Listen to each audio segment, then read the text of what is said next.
this platform, obviously, our goal is to help you, to educate you, to inform you, help you be the best possible person that you can be in your life and in your business life too. When you're alive for 70 years on this planet, you develop an aura. This is my take on that. Some people might differ, but this is my take. You develop an aura of how someone lives their life is how they are when you look at them. It's like an aura. And Michael, like again, with the same age, you never just meet somebody and, I like this guy. I don't know why, but I just like this guy. And then you get to meet him more and you find out you like him even more than you thought. Just like when you meet somebody, you go, I just don't like this person. You don't know why. You've never met the person. You don't know what it is, but you just say, I don't know, something about this person I just don't like. It's a gut feeling, and that's the way it was with Michael and I. We just met. We're both Italian. We come from similar backgrounds. Like Michael said, he grew up with mob guys. I grew up with mob guys. Michael went one way. I went the other, but it was just, we speak in shorthand. When he says something, I know what he means. When I say something, he knows what I mean. We both have the same moral high ground, and I think that's important. It is, and I meet a lot of guys out of Brooklyn, out of the neighborhood, and I don't choose to have them as friends. So there is something special that you can feel. We come from totally different backgrounds, but you and I hit it off. There was a good sense that, in a way we would gel together as friends and as partners.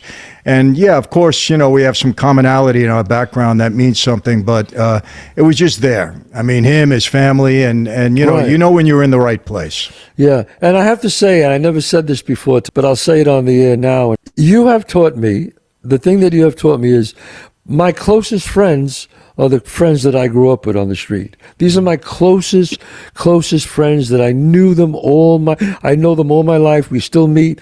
It was 26 guys. We're down to 23 now. I lost my closest friend because of COVID.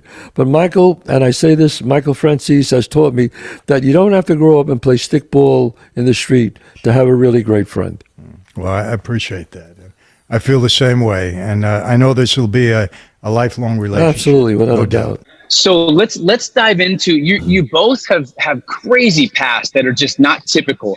Being in the industry 30, 40 years, Michael leading the way in that mob life, becoming one of the most infamous and powerful and influential, going to jail, coming out as a rebirth in a sense, you lasting that long. We have to drill down to what that contributes to in terms of mindset, habits, philosophies. What does someone that's younger need to understand if they want to reach the peak of their career and want to build a successful, long living life? What are like the most common that you've seen in successful people and yourself? What are those habits and tactics? Because you guys have lived extraordinary lives. You want to speak to someone who's been through the dragon. And Michael and myself have been through the dragon, the skin of the dragon, they call that. And when you come out the other side, you could talk because you've been through that.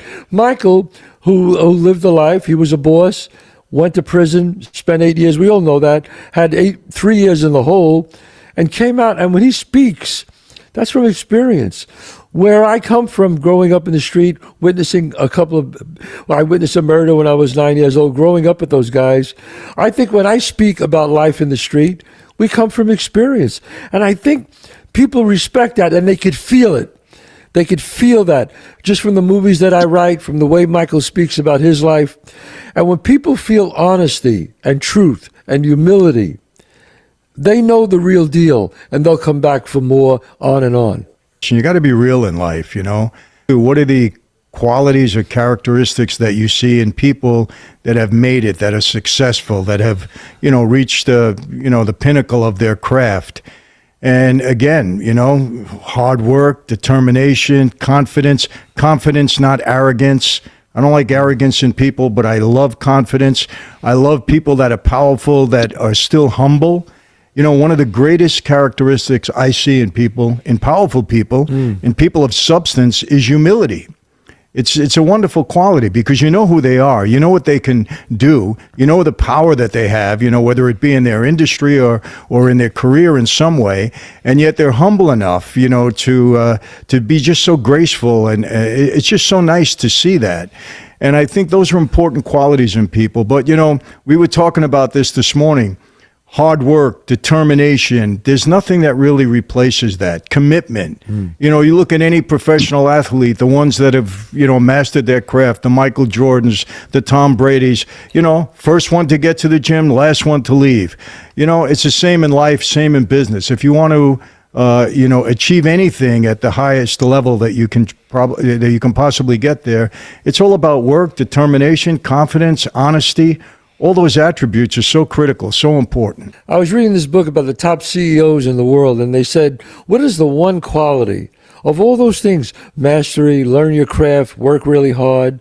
But you wouldn't believe was the number one thing that they all said is the most important thing. And I say this to all your crew out there, and that is to really learn how to pivot, how you adapt to every situation.